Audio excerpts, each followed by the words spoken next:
কোটা আন্দোলনকারীদের জন্য গণভবনের দরজা খোলা, বললেন প্রধানমন্ত্রী। সংঘাতে না জড়িয়ে আলোচনায় বসার আহ্বান। রাজধানী সহ সারা দেশে শিক্ষার্থীদের বিক্ষোভ, রাজশাহী সহ বিভিন্ন এলাকায় সংঘর্ষ। হত্যাকাণ্ডের বিচার ও হয়রানি বন্ধের দাবি।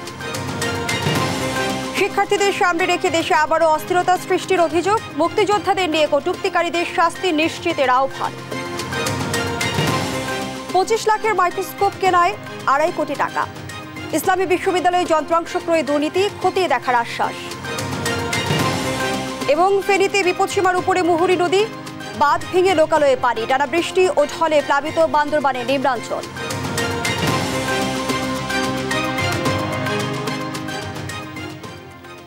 দেখছিলেন শিরোনাম সংবাদ দুপুরে, সাথে আছে আমি ফারনাজ জুই। এবারে বিস্তারিত। কোটা সংস্কার আন্দোলনকারীদের আলোচনায় বসার প্রস্তাব দিয়েছেন প্রধানমন্ত্রী শেখ হাসিনা। সকালে প্রধানমন্ত্রীর সরকারি বাসভবন গণভবনে পেশাজীবী সমন্বয় পরিষদের কেন্দ্রীয় নেতাদের সঙ্গে মত বিনিময় সভায় এ প্রস্তাব দেন তিনি। প্রধানমন্ত্রী বলেন, গণভবনের গেট খোলা আছে।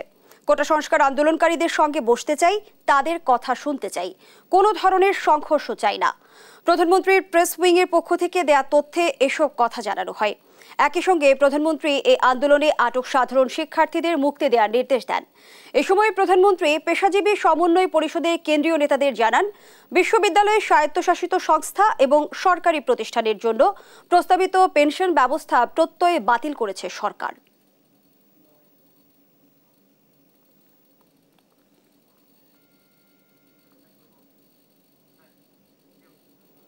শিক্ষার্থী হত্যার বিচার ও আটকদের মুক্তির দাবিতে মানববন্ধন ও বিক্ষোভ মিছিল করেছেন বিভিন্ন শ্রেণী পেশা ও সংগঠনের মানুষ।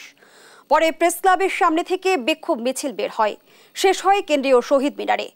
একই দাবিতে ভিকারুন্নেসা স্কুল অ্যান্ড কলেজের সামনে দেয়াল লিখন ও গ্রাফিতিতে প্রতিবাদ জানায় শিক্ষার্থী ও অভিভাবকরা। আরও জানাচ্ছেন আহাদ চৌধুরী। শনিবার রাজধানী প্রেস ক্লাবের সামনে নিহত শিক্ষার্থীদের হত্যার বিচার এবং আটকদের মুক্তির দাবিতে মানববন্ধন ও বিক্ষোভ মিছিল করেন বিভিন্ন শ্রেণী পেশা ও সংগঠনের মানুষ। এ সময় তারা বিভিন্ন স্লোগান দেন ও নানান দাবি তুলে ধরেন। পরে মিছিল নিয়ে বিভিন্ন সড়ক ঘুরে কেন্দ্রীয় শহীদ মিনারে জড়ো হন তারা। একই দাবিতে ভিকারুন্নেসা স্কুল অ্যান্ড কলেজের সামনে জড়ো হন শিক্ষার্থী ও অভিভাবকরা। এই সময় তারা দেয়াল লিখন ও গ্রাফিতি অঙ্কন করে প্রতিবাদ জানান। আসলে আমরা হচ্ছে যে অন্যায়ের বিপক্ষে, তো অন্যায়ের বিপক্ষে আমরা মৃত্যুকে ভয় পাই না। গুজবের কথা বলতেছেন, কালকে আওয়ামী লীগ সরকার নিজে গুজব ছড়াচ্ছে। আমাদের সাইদ ভাইকে যে লোকটা গুলি করছে সে তো পুলিশের কর্মকর্তা, তাকে এখন বলা হচ্ছে সে নাকি শিবিরের সদস্য ছিল। তো আমার কথা, আওয়ামী লীগ নাকি শিবিরকে নিষিদ্ধ করলো, শিবিরকে নাকি তারা দেখতে পারে না, তাহলে আমার কথা একজন শিবিরের সদস্য, তার ব্যাকগ্রাউন্ড নাকি শিবিরের, সে পুলিশে কিভাবে ঢুকলো? আমাদের ভাইদেরকে দিয়ে তারা একটা সাজাইছে নাটক, যে হাজাইলো কি যে উঠায় নেওয়া হচ্ছে। এই ভাইগুলো যখন আবার ছাড়া পেয়েছে, তারা কেন তাহলে পেপারে আবার লেখে, তারা কেন তাদের আইডিতে আবার লেখে যে আমাদেরকে মেরে এই প্রোপাগান্ডাটা করা হয়েছে। উত্তরা সহ রাজধানীর বিভিন্ন এলাকায় মানববন্ধন ও বিক্ষোভ কর্মসূচি পালন করেন আন্দোলনকারীরা। আহাদ চৌধুরী, দেশ টিভি, ঢাকা। রাজধানীর আফতাবনগরে ইস্ট ওয়েস্ট বিশ্ববিদ্যালয়ের সামনে জড়ো হয়েছেন শিক্ষার্থীরা। অপ্রীতিকর ঘটনা এড়াতে নিরাপত্তা ব্যবস্থা জোরদার করেছে আইন শৃঙ্খলা বাহিনী। এ নিয়ে বিস্তারিত জানাতে যুক্ত হচ্ছেন সহকর্মী এম এ আজিম। আজিম, শিক্ষার্থীদের বিক্ষোভ মিছিল শুরু হয়েছে কিনা আর আইন শৃঙ্খলা বাহিনীর তৎপরতা কেমন দেখছেন? আমরা কিন্তু সকালে দেখেছি যে বেলা 11টার দিকে ইস্ট ওয়েস্ট ইউনিভার্সিটির সামনে কিন্তু ইস্ট ওয়েস্ট ইউনিভার্সিটির শিক্ষার্থীরা প্রথমে জড়ো হয় এবং বেলা বাড়ার সাথে সাথে তাদের সাথে কিন্তু যুক্ত হয় বিভিন্ন বিশ্ববিদ্যালয়ের শিক্ষার্থীরা। এবং এই মুহূর্তে একটি মিছিল কিন্তু এই বিশ্ববিদ্যালয় থেকে বেরিয়ে বাড্ডার দিকে যাচ্ছে এবং মিছিলের যে শেষ অংশ সেটিতে আমরা রয়েছি এবং এই মিছিলটি কিন্তু বেলা 2টার কিছুক্ষণ আগে, প্রায় 20 মিনিট আগে শুরু হয় এবং এই 20 মিনিট ধরেই কিন্তু এই সড়কটি ধরে শিক্ষার্থীরা বেরিয়েছেন এবং তারা কিন্তু বলা চলে এই মুহূর্তে একদমই ব্র্যাক বিশ্ববিদ্যালয় ছাড়িয়ে তারা সামনের দিকে অগ্রসর হচ্ছেন। এবং আমরা শিক্ষার্থীদের সাথে কথা বলে যতটুকু জানতে পেরেছি যে তারা কিন্তু এই যে মিছিল, এই মিছিলটি নিয়ে কিন্তু তারা কেন্দ্রীয় শহীদ মিনারে যে সমাবেশ হবে সেই সমাবেশে তারা যুক্ত হবেন এবং সেই সমাবেশে যুক্ত হয়ে তাদের সাথে একাত্মতা প্রকাশ করে শিক্ষার্থীদের যে 9 দফা, সেই 9 দফা আবারও তারা সেখানে জানান দিবেন। এবং দিনভর কিন্তু আজকে আমরা এখানে এখানেও দেখেছিলাম যে শিক্ষার্থীরা কিন্তু এখান থেকে মিছিল সহ নানা স্লোগানে তারা কিন্তু তাদের যে দাবি সেই দাবিগুলো তারা তুলে ধরছিলেন এবং তাদের হাতে যে ব্যানার এবং প্লাকার্ড গুলো রয়েছিল সেগুলোতে কিন্তু তাদের দাবিগুলো লিখেছিলেন এবং তারা কিন্তু সেই দাবিগুলো লিখে তাদের সেই যে প্রকাশ সেটি তারা করে যাচ্ছেন। এবং আমরা শিক্ষার্থীদের সাথে কথা বলেছি, তারা যেটি বলছেন যে আজকে তাদের যে আলটিমেটাম সেটি কিন্তু একদমই শেষ পর্যায়ে চলে আসছে এবং তারা বলছেন যে তাদের 9 দফা দাবি মেনে না নেওয়া হলে কিন্তু আগামীকাল থেকে তারা অসহযোগ আন্দোলনে তারা যুক্ত হবেন। এবং আজকে আমরা সকালে এখানে দেখেছিলাম যে কয়েকজন পুলিশ সদস্য কিন্তু এখানে ছিলেন এবং তারা কিন্তু এখানে প্রথমে এসেছিলেন এবং তখন তাদের সাথে আমাদের কথা হয়। তারা যেটি বলেছিলেন যে শিক্ষার্থীদের নিরাপত্তা দিতেই তারা এখানে এসেছেন, তারা কোনো প্রকার তাদেরকে বাধা দিবেন না। এবং আমরা দেখেছি যে শিক্ষার্থীরা যখন জড়ো হচ্ছিলেন তারা কোনো প্রকার বাধা তারা দেননি এবং শিক্ষার্থীরা জড়ো হওয়ার পরে যখন অন্যান্য বিশ্ববিদ্যালয় সহ যখন বেশি শিক্ষার্থীরা এখানে জড়ো হয়ে যায় তারা কিন্তু এখান থেকে চলে গিয়েছেন। এবং আমরা দেখেছিলাম যে শিক্ষার্থীদের যে অবস্থান সেটি কিন্তু একদমই ইস্ট ওয়েস্ট ইউনিভার্সিটির দুই পাশের যে রাস্তা সেই রাস্তা কিন্তু একদমই ভরে গিয়েছিল। বলা চলে যে হাজারো শিক্ষার্থীর মিলন মেলা রূপ নিয়েছিল এই জায়গাটি এবং এখনো বলা চলে যে মিছিল আকারে কিন্তু থেমে থেমে কয়েকটি আলাদা আলাদা গ্রুপ কিন্তু এখান থেকে বের হচ্ছে এবং যে মূল যে মিছিল সেই মিছিলের সাথে যুক্ত হচ্ছেন। এবং আমরা দেখেছিলাম যে তারা কিন্তু এখানে আলাদা আলাদা ভাবে যুক্ত হয়েছিলেন এবং বিভিন্ন বিশ্ববিদ্যালয়ের যে সমন্বয়ক তারা কিন্তু আলাদা আলাদা ভাবেই স্লোগান তুলেছিলেন এবং সেই স্লোগানে কিন্তু মুখরিত করে ফেলেছিলেন পুরো ইস্ট ওয়েস্ট প্রাঙ্গণ। এবং এই মুহূর্তে আমরা যে চিত্রটি আপনাদেরকে দেখাচ্ছি সেটি হচ্ছে যে মিছিলটি বেরিয়েছে সেই মিছিলটির একদমই শেষ ভাগ এবং এই যে বাড্ডার যে দুই পাশের যে সড়ক সেই দুই পাশের সড়ক ধরে কিন্তু একদমই শিক্ষার্থীরা সামনের দিকে এগিয়ে যাচ্ছেন এবং এই যে শিক্ষার্থীদের যে মিছিল সেটি কিন্তু তারা একদমই কেন্দ্রীয় শহীদ মিনারে গিয়ে শেষ করবেন বলে আমাদেরকে শিক্ষার্থীরা জানিয়েছেন। এবং তাদের মধ্য থেকে যে আমাদেরকে জানানো হয়েছে যে তাদের যে সমন্বয়করা যে দাবিগুলো তুলছেন সেই দাবিগুলো যতক্ষণ পর্যন্ত মেনে নেওয়া না হবে ততক্ষণ পর্যন্ত কিন্তু তারা তাদের যে আন্দোলন সেটি কিন্তু চালিয়ে যাবেন এবং তাদের আন্দোলনের সাথে সাথে তাদের আজকের যে আন্দোলন সেই আন্দোলনের পরে কিন্তু তারা যে অসহযোগ আন্দোলন দিয়েছেন সেই অসহযোগ আন্দোলন কিভাবে বাস্তবায়ন করবেন তারও কিন্তু একটা রূপরেখা ইতিমধ্যেই তারা তৈরি করেছেন এবং সেই দিকেই তারা আগাবেন যদি আজকে তাদের 9 দফা দাবি মেনে নেওয়া না হয়। তো এই ছিল আমার কাছে ইস্ট ওয়েস্ট ইউনিভার্সিটির সামনে থেকে সবশেষ। ধন্যবাদ জানাচ্ছি আপনাকে। দর্শক, আফতাবনগর থেকে শিক্ষার্থীদের বিক্ষোভ মিছিলের খবর জানাচ্ছিলেন সহকর্মী এম এ আজিম। রাজধানীর উত্তরা স্কয়ার সেন্টারের সামনে জড়ো হয়েছেন শিক্ষার্থীরা। সেখানে রয়েছে আইনশৃঙ্খলা বাহিনীর বিপুল সংখ্যক সদস্যের উপস্থিতি। পরিস্থিতি জানাতে সরাসরি যুক্ত হচ্ছেন সহকর্মী শাহাদাত নিশাদ। নিশাদ, উত্তরার সার্বিক চিত্র আমাদের জানাবেন।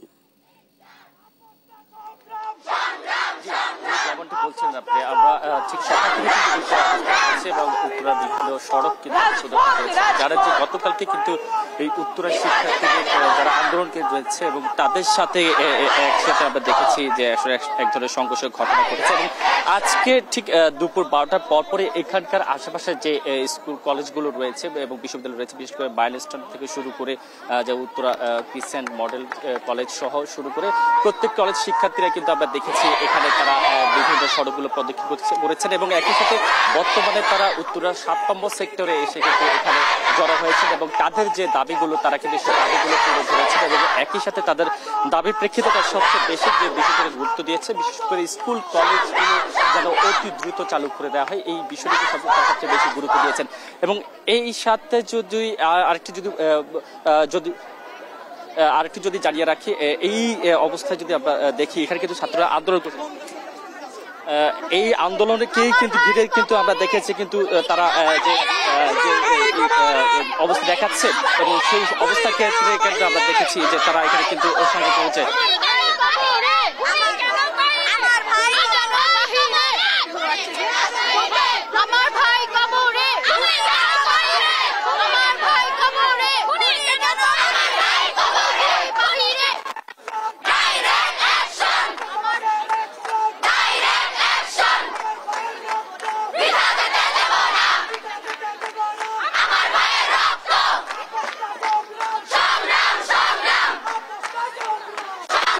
সংগ্রাম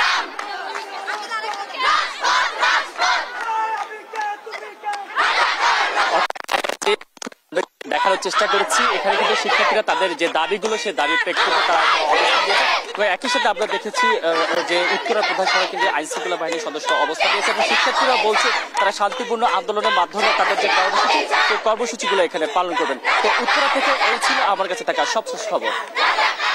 ধন্যবাদ জানাচ্ছি আপনাকে। দর্শক, উত্তরার সার্বিক পরিস্থিতি জানাচ্ছিলেন সহকর্মী শাহাদাত নিশাদ। সরকার পতনের এক দফা দাবিতে বিক্ষোভ সমাবেশ, মিছিল ও সড়ক অবরোধ করেছে আন্দোলনকারীরা।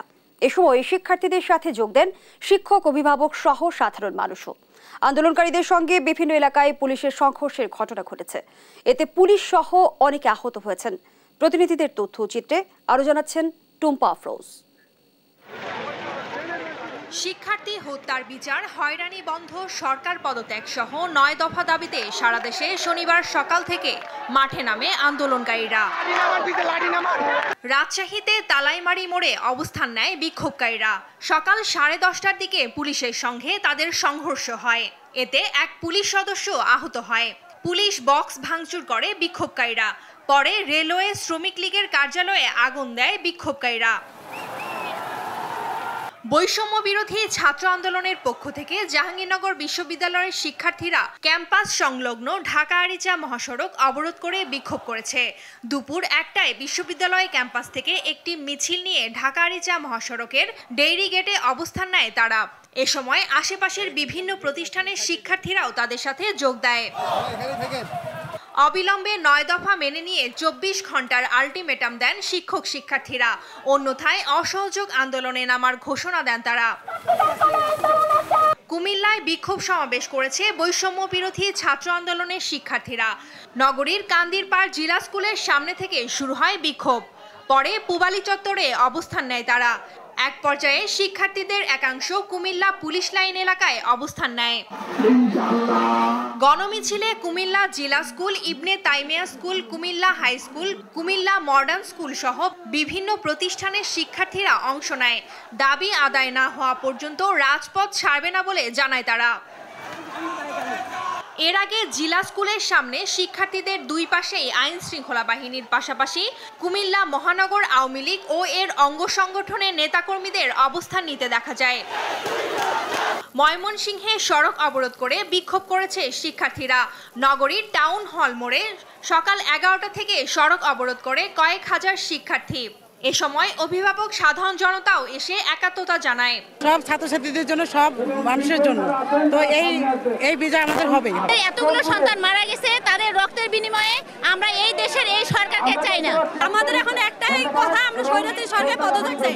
কেন আমাদের ভাইদের বুকে গুলি ছোড়া হলো? ওদের সাহস হয় কিভাবে আমার ভাইয়ের গায়ে হাত তোলার? কিভাবে সাহস আমার বোনের গায়ে হাত তোলার? ওদের জবাব দিতেই হবে।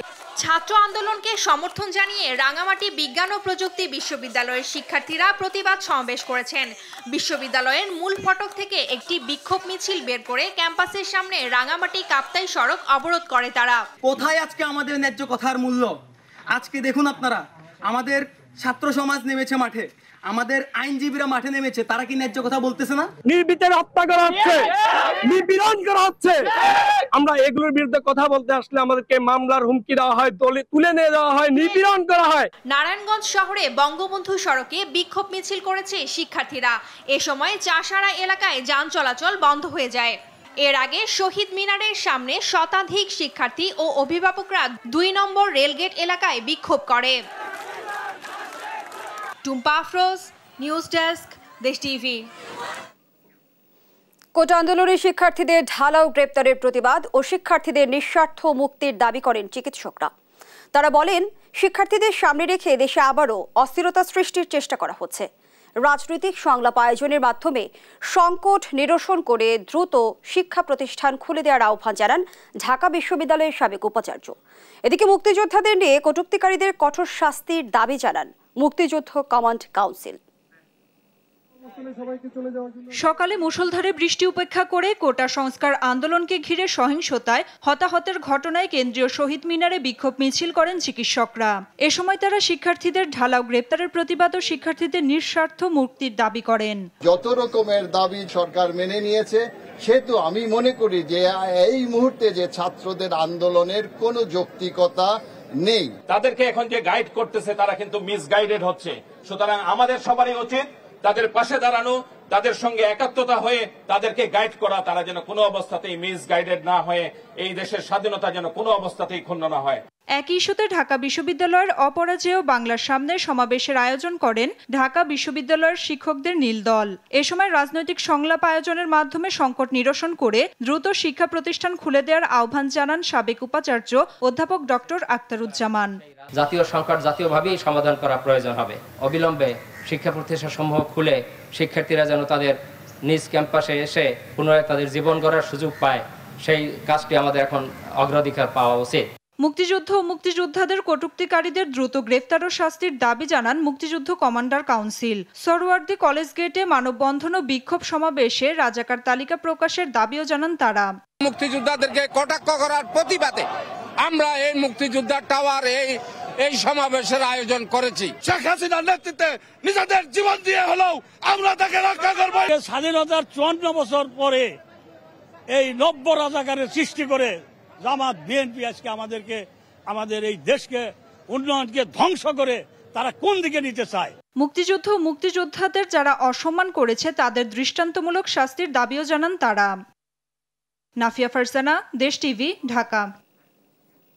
জামায়াত শিবির নিষিদ্ধ করে সরকার বড় ধরনের ঝুঁকি নিয়েছে মন্তব্য করে ছাত্র আন্দোলনে নিহত প্রতিটি ঘটনার বিশ্বাসযোগ্য তদন্ত করে প্রকৃত দোষীদের শাস্তির ব্যবস্থা সহ 5 দফা দাবি জানিয়েছে বাংলাদেশ ইসলামী ঐক্যজোট। শনিবার সকালে জাতীয় প্রেস ক্লাবে এক সংবাদ সম্মেলনে সকল রাজনৈতিক দলকে নিয়ে জাতীয় ঐক্যের প্রয়োজন বলেও মন্তব্য করেন দলটির চেয়ারম্যান। তবে নিষিদ্ধ জামায়াত শিবিরকে একটি ফ্যাসিস্ট রাজনৈতিক দল আখ্যা দিয়ে তিনি মন্তব্য করেন, এই দলের প্রকৃত রূপ দেশবাসীর সামনে স্পষ্ট করা না হলে এই নিষেধাজ্ঞা কোনো কাজে আসবে না। ইসলামী ঐক্যজোট সব পরিস্থিতিতে সরকারের পাশে থাকলেও সর্বদা দুর্নীতি এবং জবরদস্তির বিরুদ্ধে সোচ্চার ছিল বলে দাবি করেন মিসবাউল রহমান চৌধুরী। বলেন, মাতৃভূমির জন্য যে কোনো ত্যাগ স্বীকারে প্রস্তুত তারা।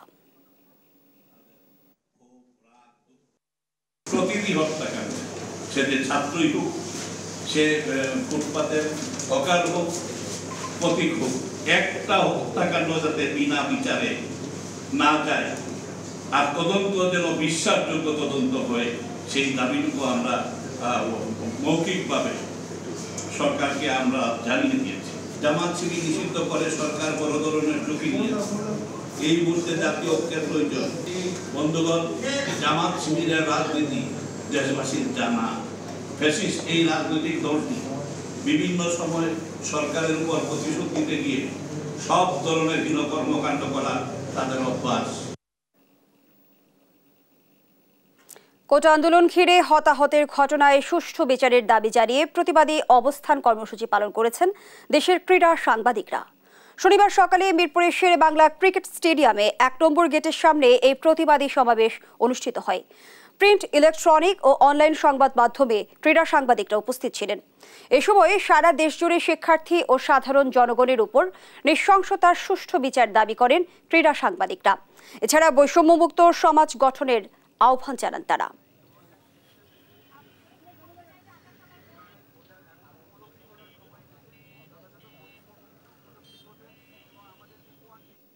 কোটা সংস্কার আন্দোলনকারীদের আলোচনায় বসার প্রস্তাব দিয়েছেন প্রধানমন্ত্রী শেখ হাসিনা। সকালে প্রধানমন্ত্রী সরকারি বাসভবন গণভবনে পেশাজীবী সমন্বয় পরিষদের কেন্দ্রীয় নেতাদের সঙ্গে মত বিনিময় সভায় এ প্রস্তাব দেন তিনি। এ নিয়ে বক্তব্য আমাদের হাতে এসে পৌঁছেছে। বলছি যে আন্দোলনকারীরা যদি আলোচনা করতে চায়, আমি এখনও রাজি, যে কোনো সময় তারা আসতে পারে, আলোচনা করতে পারে, দরকার হলে তাদের গার্জিয়ানদের নিয়েও আসতে পারে। কুষ্টিয়া ইসলামী বিশ্ববিদ্যালয়ের কেন্দ্রীয় ল্যাবের যন্ত্রাংশ কেনাকাটায় উঠেছে ব্যাপক অনিয়ম ও দুর্নীতির অভিযোগ। একটি মাইক্রোস্কোপ যন্ত্র ক্রয়ে ব্যয় দেখানো হয়েছে 2,42,00,000 টাকা। হদিস নেই 1,38,00,000 টাকার 22টি পণ্যের, যার সত্যতাও মিলেছে দেশ টিভির অনুসন্ধানে। তবে এই অনিয়মের দায় নিতে নারাজ সংশ্লিষ্ট কর্মকর্তা কর্মচারীরা। ইরফান রানার ক্যামেরায় কুষ্টিয়া থেকে নাহিদ হাসান তিতাসের 2 পর্বের অনুসন্ধানী প্রতিবেদনের প্রথম পর্ব আজ। 2022-23 অর্থবছরে কুষ্টিয়া ইসলামী বিশ্ববিদ্যালয়ের কেন্দ্রীয় ল্যাবের 71টি যন্ত্রাংশ ক্রয়ে 7,45 লক্ষ টাকা বরাদ্দ দেয় সরকার। তবে এ প্রকল্পের যন্ত্রাংশ কেনাকাটাই দেশ টিভির অনুসন্ধানে উঠে এসেছে ব্যাপক অনিয়ম। একটি মাইক্রোস্কোপ কিনতে সরকারের 50 লাখ টাকা বরাদ্দের বিপরীতে ব্যয় দেখানো হয় 2,42,52,000 টাকা। তবে এই মাইক্রোস্কোপ সেটটির প্রকৃত দাম জানতে নজর দেওয়া যাক আন্তর্জাতিক বাজারে।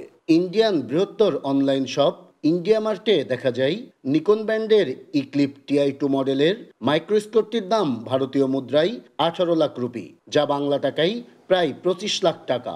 এমন তথ্য যেন রীতিমতো চোখ কপালে ওঠার মতো। তাহলে প্রশ্ন ওঠে, ব্যয় দেখানো বাকি 2,17,50,000 টাকা গেল কোথায়? অনিয়ম এখানেই শেষ নয়। সরকারি অর্থে কেনা 71টি পণ্যের মধ্যে হদিস নেই 1,38,30,00,000 টাকার 22টি পণ্যের। অর্থাৎ সব মিলিয়ে এসব পণ্য কিনতে জনগণের দেওয়া ট্যাক্সের তসরুপ হয়েছে 3.5 কোটি টাকা। শিক্ষক নেতারা বলছেন, এমন অনিয়ম ও দুর্নীতির দায় এড়াতে পারে না বিশ্ববিদ্যালয় প্রশাসন। যেটির বরাদ্দ কেনার কথা 50 লক্ষ টাকা, সেটি অতিরিক্ত টাকা দিয়ে কেনার কোনো সুযোগ নেই। ল্যাবের যন্ত্রাংশ ক্রয়ের জন্য যে এস্টিমেশন থাকে তার অতিরিক্ত বাজেট করেছে, এটা কখনো পারে না এবং এটা এক ধরনের, এটাকে আমি একটা দুর্নীতির অংশ বলবো। যন্ত্রাংশ ক্রয়ে অনিয়মের সত্যতা মিললেও এর দায় নিতে নারাজ দায়িত্বে থাকা সংশ্লিষ্ট কর্মকর্তা কর্মচারীরা। খোদ টেন্ডার মূল্যায়ন কমিটির সভাপতি প্রভিচি মাহবুবুর রহমান বলছেন, এমন অনিয়মের বিষয়ে কিছুই জানা নেই তার। এক সময় আমি এটা বলছিলাম যে আপনারা আমাকে দিয়ে সই-স্বাক্ষর করাবেন, তো আমি তো এগুলো তো জানি না। তো তখন তারা তো একটু রাগান্বিত হয়ে বলে, বেশি বোঝো নাকি তুমি? কতটা অনিয়ম হয়েছে না হয়েছে এই বিষয়ে আমার কাছে তথ্য নাই। আমার কাছে যে যন্ত্রপাতিগুলো আছে সেগুলোর আমরা তালিকা কমপ্লিট করার পরে আমরা সেগুলো মিলাই দেখতে পারবো। টেলিস্কোপ ক্রয় করা হয়েছে এবং আপনি যে অভিযোগগুলো উত্থাপিত করলেন 22টা মুখটা, এটা আমার জানা নেই। যদিও যন্ত্রাংশ ক্রয়ে দুর্নীতির বিষয়টি স্বীকার করে বিশ্ববিদ্যালয়ের উপাচার্য বলছেন, পুরো বিষয়টি খতিয়ে দেখা হবে। কোনো পণ্য হয়তো এর সাথে ম্যাচিং হচ্ছে না, কোনো পণ্য ম্যাচিং হচ্ছে, এর পরিবর্তে তখন ওইটা কিনতে হচ্ছে আর কি। এরকম ঘটনা ঘটতে পারে আর কি। তো বিষয়টি আমরা আরও একটু খতিয়ে দেখে যে এরকম কোনো হয়েছে কিনা। সর্বোচ্চ বিদ্যাপীঠে চলছে এমন দুর্নীতি যা ভাবমূর্তি ক্ষুণ্ণ করছে শিক্ষা ব্যবস্থার। অবিলম্বে জড়িতদের বিরুদ্ধে কঠোর ব্যবস্থা নেওয়ার দাবি শিক্ষক শিক্ষার্থীদের। নাহিদ হাসান তিতাস, দেশ টিভি, কুষ্টিয়া। ভারী বৃষ্টি ও পাহাড়ি ঢলে প্লাবিত ফেনী ও বান্দরবান। তলিয়ে গেছে বসত বাড়ি, রাস্তাঘাট সহ ফসলি জমি। পানিবন্দী হয়ে দুর্ভোগে সাধারণ মানুষ। এদিকে ভোলা নিম্নাঞ্চল থেকে পানি নামতে শুরু করেছে। সহকর্মীদের তথ্যচিত্রে সালমা জাহানের ডেস্ক রিপোর্ট। ভারী বৃষ্টিপাত ও উজানের ঢলে মুহুরী ও কোহা নদীর পানি বেড়ে বিপদসীমার 100 সেন্টিমিটার উপর দিয়ে প্রবাহিত হচ্ছে। বন্যা নিয়ন্ত্রণ বাঁধে 10টি স্থানে ভাঙন। এতে প্লাবিত হয়েছে ফেনীর কলাপাড়া, অনন্তপুর, বেড়াবাড়িয়া, কালীকৃষ্ণনগর, ছাগলনাইয়া সহ 30টি গ্রাম। পানিবন্দী অন্তত 35,000 মানুষ। পানিতে তলিয়ে ফেনী পরশুরাম আঞ্চলিক মহাসড়ক। যান ও মানুষ চলাচলে বিঘ্ন ঘটছে। দুর্ভোগ পোহাচ্ছে বানভাসীরা। মানে কোনো যে বসমত জায়গাটা আমাদের ঘরে নাই, সব ডুবি সাগরে গেছে। আমরা এখন মানে পানির ভিতরে হাঁটতেছি শুধু। আমাদের ছোট ছোট বাচ্চা আছে, বাচ্চাদেরকে আমরা রাখতে পারতেছি না বা তাদেরকে বসিয়ে রাখবে এমন কোনো জায়গা না, সব বন্যার পানিতে ডুবে গেছে। আমরা ফুলগাজী পরশুরাম অত্যন্ত কষ্টের মধ্যে কাটাচ্ছি। চলাফেরা করা এবং যানবাহন আমাদের না থাকার কারণে হাঁটুর উপরে পানি নিয়ে মানুষ কষ্ট করে যাতায়াত করতেছে। এখন আমার দোকান হাল ব্যাগ ডুবে গেছে, এখন বাচ্চাটা রান্দি খামোদে আমাদের কোনো ক্যাপাসিটি নাই। কয়েকদিন থেকেই ডুবে আছে বান্দরবানের নিম্নাচল। ঢলের পানি ঢুকেছে শহরের ইসলামপুর ব্রিগেড এলাকা, পুলপাড়া সহ অনেক এলাকায়। বিভিন্ন স্থানে রাস্তা ও ব্রিজের উপরে পানি উঠেছে। এতে চরম ভোগান্তিতে সব পেশার মানুষ। কিছু বাইর করছি, কিছু বাইর করতে পারেনি, এই অবস্থায় আছি। বাসাবাড়ি তোলাই গেছে, আমি স্কুলে আসছি। এদিকে ভোলা নিম্নাচল থেকে পানি নামতে শুরু করেছে। এখনো ডুবে আছে বসতবাড়ি, ফসলি জমি সহ সড়ক। 3 দিন বৃষ্টির কারণে ঘরবাড়ি সব তলে আছে, আমরা চলতে ফিরতে অনেক কষ্ট। আমরা বের হইতে পারতেছি না, বাসায় পানি উঠছে, তারপরে সাপ টাপ ঢোকে ঘরের ভিতরে, অনেক কষ্টে আছি। বৃষ্টি অব্যাহত থাকলে বন্যা পরিস্থিতির অবনতি হবে জানান বন্যা সতর্কীকরণ কেন্দ্র। সালমা জাহান, নিউজ ডেস্ক, দেশ টিভি। শুধু সমর্থনই নয়, ছাত্রদের যৌক্তিক আন্দোলনে বিএনপির পক্ষ থেকে সব ধরনের সহযোগিতা অব্যাহত থাকবে বলে জানিয়েছেন দলটির মহাসচিব মির্জা ফখরুল ইসলাম আলমগীর। বনানীতে কারাবন্দী দলের স্থায়ী কমিটির সদস্য আমির খসরু মাহমুদ চৌধুরীর পরিবারের সঙ্গে সাক্ষাৎ শেষে একথা বলেন তিনি। আহ্বান জানান জনগণের পাশাপাশি দলের নেতাকর্মীদের ছাত্রদের পাশে থাকার। দেশে গণজাগরণ শুরু হয়েছে দাবি করে ফখরুল বলেন, সব ভয় উপেক্ষা করে শিক্ষার্থীদের এই আন্দোলনে সর্বস্তরের মানুষ রাস্তায় নেমেছে। দলের নেতাকর্মী সহ দেশবাসীকে আন্দোলনকারীদের সহযোগিতার আহ্বান। কারাগারে নেতাকর্মীদের সাথে অমানবিক আচরণ করা হচ্ছে অভিযোগ করে তিনি বলেন, আন্দোলন বিজয়ের দ্বার প্রান্তে। ছাত্রদের যে বৈষম্য বিরোধী যে আন্দোলন, সেই বৈষম্য বিরোধী আন্দোলনে সাধারণ সমস্ত মানুষ যোগ দিয়েছে, শুধু ছাত্ররা নেই। এখন আন্দোলনের সবচেয়ে বড় যে দিকটা আমি লক্ষ্য করছি, যে মানুষের যে অন্যায়ের বিরুদ্ধে যে তারা জেগে উঠেছেন, যে জাগরণ তাদের সৃষ্টি হয়েছে। এবং আমরা যেটা সবসময় বলে আসছিলাম, তরুণদের জাগ্রত হবার কথা, সেই তরুণরা এবার জেগে উঠে। আরো বেশি দৃঢ়তার সঙ্গে বলতে চাই যে ছাত্রদের এই যৌক্তিক আন্দোলন, এই আন্দোলনে আমাদের শুধু সমর্থন নয়, আমাদের সর্ব রকমের সহযোগিতার সহমতে তাদের সঙ্গে থাকবে। ধানমন্ডিতে ব্রিফ করছেন আওয়ামী লীগ সাধারণ সম্পাদক ওবায়দুল কাদের। সরাসরি চলে যাচ্ছে সেখানে। সৃষ্টির জন্য সারা দেশের বিভিন্ন স্থানে হামলা, ভাঙচুর, অগ্নিসংযোগ করেছে। আমি ফখরুল সাহেবকে প্রশ্ন করতে চাই, গতকাল পুলিশ সদস্যকে নিষ্ঠুরভাবে এ হত্যার দায় কার? কারা হবিগঞ্জ জেলা আওয়ামী লীগের কার্যালয়ে হামলা, ভাঙচুর, অগ্নিসংযোগ করল? আওয়ামী লীগের সভাপতির বাড়িতে হামলা চালানো। আমরা নিশ্চিতভাবে বিশ্বাস করি সাধারণ শিক্ষার্থীরা এসব সন্ত্রাস ও সহিংস কর্মকাণ্ডের সঙ্গে জড়িত। শিক্ষার্থীরা কোটা সংস্কারের দাবি করেছে।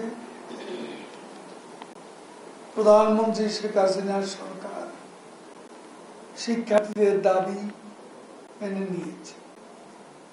প্রতিটি হত্যাকাণ্ডের সুষ্ঠু বিচারের জন্য প্রধানমন্ত্রী দেশরত্ন শেখ হাসিনার নির্দেশে তদন্ত কমিশন, বিচার বিভাগীয় তদন্ত কমিশন গঠন করা হয়েছে। ইতিমধ্যে কমিশন কাজ শুরু করে দিয়েছে। প্রধানমন্ত্রী, জাতিসংঘ সহ বিশ্বের যারা এই তদন্ত কার্যে অংশ নিতে চান,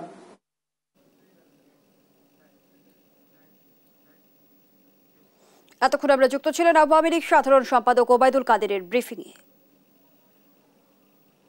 আন্তর্জাতিক অঙ্গনের খবর। কবে, কখন এবং কিভাবে ইসরায়েলে আক্রমণ চালাবে ইরান, এই আতঙ্ক এখন মধ্যপ্রাচ্য জুড়ে। হামাস নেতা হানিয়াকে হত্যার বদলা নিতে মরিয়া খামেনি। আরো জানাচ্ছেন লুৎফর কবির। চলতি বছরের 1 এপ্রিল সিরিয়ার রাজধানী দামেস্কে ইরানের কনসুলেটে ক্ষেপণাস্ত্র হামলা হয়। ওই ঘটনায় ইসরায়েলকে দায়ী করে ভূখণ্ডটির অভিমুখে শত শত ড্রোন ও ক্ষেপণাস্ত্র নিক্ষেপ করে বদলা নেয় ইরান। গোটা অঞ্চলটিতে দেখা দেয় যুদ্ধ পরিস্থিতি। উত্তেজনা আর না বাড়াতে পরবর্তীতে সম্মতি হয় তেহরান। এবার হামাস নেতা ইসমাইল হানিয়া হত্যায় পরিস্থিতি আলাদা। আকস্মিক হত্যাকাণ্ডে হিজবুল্লাহ, ইরান, চীন, রাশিয়া এবং তুরস্ক তীব্র প্রতিবাদ জানিয়েছে। ইরান সহ দেশটির মদতপুষ্ট সশস্ত্র গোষ্ঠীগুলো এর দাঁত ভাঙা জবাব দিতে প্রস্তুত, কিন্তু তা কখন, কিভাবে, এ নিয়ে রয়েছে ধোঁয়াশা। ক্ষণে ক্ষণে বদলাচ্ছে দৃশ্যপট। ইরানের হামলা ঠেকিয়ে দিতে ইসরায়েলকে নজিরবিহীন নিরাপত্তা দেওয়ার প্রতিশ্রুতি দিয়েছে যুক্তরাষ্ট্র। মধ্যপ্রাচ্যে পাঠানো হচ্ছে মার্কিন রণতরী, কিন্তু ইরান কি আগের বারের মতো শত শত ক্ষেপণাস্ত্র ও ড্রোনে ইসরায়েলের ভূখণ্ডে আঘাত হানবে, নাকি অন্য উপায়ে, সেই প্রশ্ন নানা মহলে। এ বিষয়ে মুখ খুলছে না ইরানের প্রেসিডেন্ট মাসুদ পেজেকশিয়ানও। নিরাপত্তা বিশ্লেষকদের একাংশের মতে বেসামরিক মানুষের প্রাণহানি হবে এমন পদক্ষেপ নেবে না ইরান। মধ্যপ্রাচ্যে যুক্তরাষ্ট্র, যুক্তরাজ্য এবং ইসরায়েলের সামরিক ঘাঁটি লক্ষ্য করে বড় ধরনের পরিকল্পনা সাজাতে পারে দেশটি। তবে আক্রান্ত হলে পাল্টা জবাবের হুমকিও দিয়েছেন ইসরায়েলি প্রধানমন্ত্রী নেতানিয়াহু। লুৎফর কবির, নিউজ ডেস্ক, দেশ টিভি। অলিম্পিকে ট্র্যাক অ্যান্ড ফিল্ড ছেলেদের 100 মিটার স্প্রিন্টের প্রিলিমিনারি রাউন্ডে কিছুক্ষণ পর নামবেন বাংলাদেশের ইমরানুর রহমান। বেলা 3:15টায় শুরু হবে এই ইভেন্ট। এর 10 মিনিট আগে প্যারিস লা ডিফেন্স এরেনার নীল জলে 50 মিটার ফ্রি স্টাইলের হিটে পরীক্ষা দেবেন সোনিয়া খাতুন। যুক্তরাজ্য প্রবাসী স্প্রিন্টার ইমরানুর রহমান বাংলাদেশের টানা 4 বারের দ্রুততম মানব। গত বছর যুক্তরাজ্যে বিশ্ব অ্যাথলেটিক্স প্রতিযোগিতায় 100 মিটারে 10.11 সেকেন্ড সময় নিয়ে গড়েছিলেন নতুন জাতীয় রেকর্ড। এদিকে বাংলাদেশের 5 জন ক্রীড়াবিদের মধ্যে একজন নারী সাঁতারু সোনিয়া খাতুন। তার একমাত্র ইভেন্ট 50 মিটার ফ্রি স্টাইল। এই ইভেন্টে তার সেরা টাইমিং 30.11 সেকেন্ড।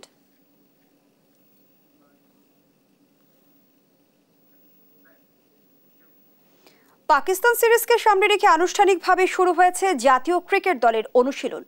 প্রথম দিন হয়েছে ফিটনেস টেস্ট। ভোর 6টায় বঙ্গবন্ধু স্টেডিয়ামে রানিং সেশনের মাধ্যমে অনুশীলন শুরুর কথা ছিল, তবে বৈরী আবহাওয়ায় তা বাতিল করে একই সময়ে মিরপুর শেরে বাংলা স্টেডিয়ামের জিম সেশনের মধ্য দিয়ে শুরু হয় ফিটনেস টেস্ট। প্রথম দিনে টেস্টে অংশ নেন 14 ক্রিকেটার। 16 জুলাই ফিটনেস টেস্টে সময় ছিলেন না মুশফিকুর রহিম। ইনজুরির শঙ্কায় থাকা তাসকিনের ফিটনেস দিয়ে আরও পরীক্ষা নিরীক্ষা হবে। ফিটনেস টেস্ট শেষে জানান বিসিবির ফিজিও বাইজিতুল ইসলাম। এদিকে রোববার মিরপুরে শুরু স্কিল ট্রেনিং।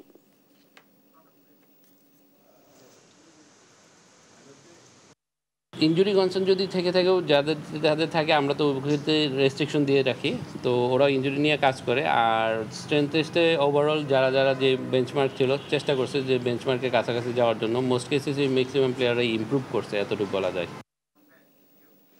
এ পর্যায়ে সংবাদ শিরোনাম জানিয়ে দিচ্ছি আরেকবার।